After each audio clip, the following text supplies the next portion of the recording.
নমস্কার বন্ধুরা, সকলকে আবারও স্বাগত জানাই আমার ইউটিউব চ্যানেলে। আজকে ইতিমধ্যে আমি হাতে পেয়ে গেছি বাংলা যুবসাথী প্রকল্পের একটা ফর্ম। এই ফর্মটা ডাউনলোড করা যাচ্ছে ওয়েবসাইটে, নির্দিষ্ট ওয়েবসাইটে গিয়ে ফর্মটা ডাউনলোড করা যাচ্ছে। তো এখানে ডাউনলোড ফর্মও জমা করা যাচ্ছে। অনেকেরই প্রশ্ন ছিল যে ডাউনলোড করা ফর্ম কি জমা করা যাচ্ছে? হ্যাঁ, ফর্ম জমা করা যাচ্ছে, তবুও একবার দুয়ারে সরকার যে ক্যাম্পগুলো বসেছে তাতে একবার জিজ্ঞাসা করে নেওয়াটাই ভালো। তো কিভাবে ফর্মটা ফিল আপ করতে হবে সেটাই আজকের আলোচ্য বিষয়। আমি সেটাই এই ফর্মে দেখিয়ে দিচ্ছি। পরে আছে date of birth, date, month, year, মানে প্রথমে তারিখ, তারপর মাস, তারপর বছর, সেইভাবে স্ল্যাশ দেওয়াই আছে, আপনারা বসিয়ে দেবেন। এখানে 1/4/2026 হিসাবে আপনার বয়স কত হচ্ছে সেই বয়সটা এখানে বসিয়ে দেবেন। তারপর আছে পিতার নাম, পিতার নামও সেম, আপনার নাম যেভাবে বসিয়েছেন সেইভাবে বসিয়ে দেবেন।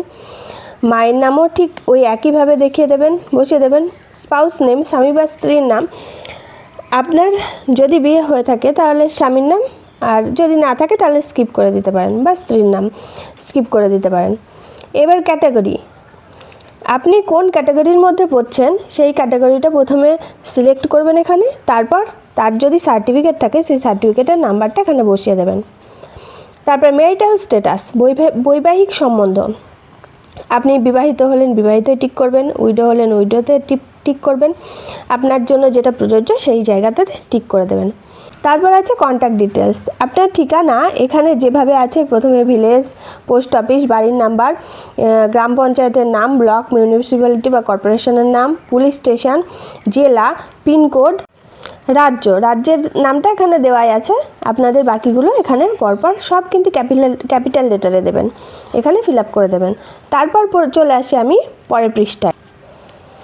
এখানে আছে আপনি মাধ্যমিক বা সমতুল্য যে পরীক্ষা দিয়েছেন সেই পরীক্ষার রোল এবং নাম্বার। মাধ্যমিকের অ্যাডমিট কার্ডে রোল একটা থাকে আর নাম্বার আলাদা থাকে, তো এই দুটো জায়গায় বসিয়ে দেবেন। তারপর কোন শিক্ষাবর্ষে আপনি মাধ্যমিক পাস করেছেন, মাধ্যমিক পরীক্ষা দিয়েছেন সেই সালটা এখানে বসিয়ে দেবেন। তারপর কোন বোর্ডের আওতায় আপনি পরীক্ষাটা দিয়েছেন সেই বোর্ডটা সিলেক্ট করে দেবেন। এডুকেশনাল কোয়ালিফিকেশান, আপনার সর্বোচ্চ শিক্ষাগত যোগ্যতা কত সেটা এখানে বসিয়ে দেবেন।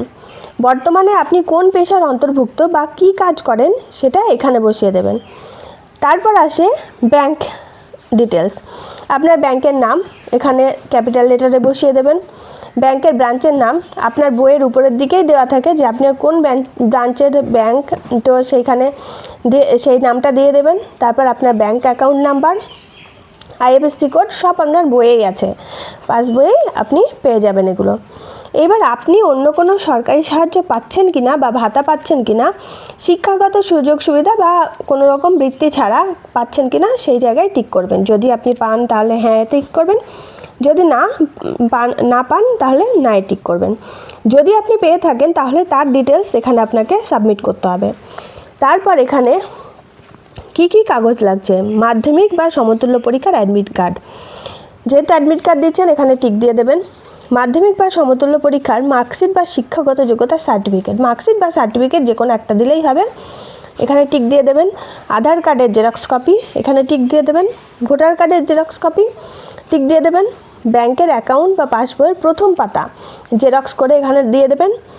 এইবার আপনার ক্যাটাগরি বা কাস্টের সার্টিফিকেট যদি থাকে সেই সার্টিফিকেটটা দিলে এখানে টিক দিয়ে দেবেন। তারপর নিচে আসবে, এখানে আপনি সই করবেন, এখানে তারিখ বসাবেন। এবার ওই যে প্রথমেই যেটা ছিল দুয়ারে সরকার রেজিস্ট্রেশন নাম্বার, সেই নাম্বারটা ওনারা ওখানে বসিয়ে দেবেন, যেখানে আপনি জমা করতে যাবেন তারাই বসিয়ে দেবেন। তারপর এখানে আপনার নাম, আপনার গার্জেনের নাম, অ্যাপ্লিকেশন কোন ডেটে করেছেন সেটা, মোবাইল নাম্বার, আধার নাম্বার পরপর বসিয়ে দেবেন। এটা ওনাদেরই করার কাজ, যদি ওনারা বলেন যে আপনাকে ফিল আপ করে দিতে তাহলে আপনি করে দেবেন। তারপর যিনি রিসিভ করছেন তার রিসিভ আর সই সহ সিল এটা ওনারা দিয়ে দেবেন। তারপর এইভাবে ফিল আপ করার পর ফর্মটা আপনি জমা করে দেবেন। ব্যাস এইটুকুই, ধন্যবাদ।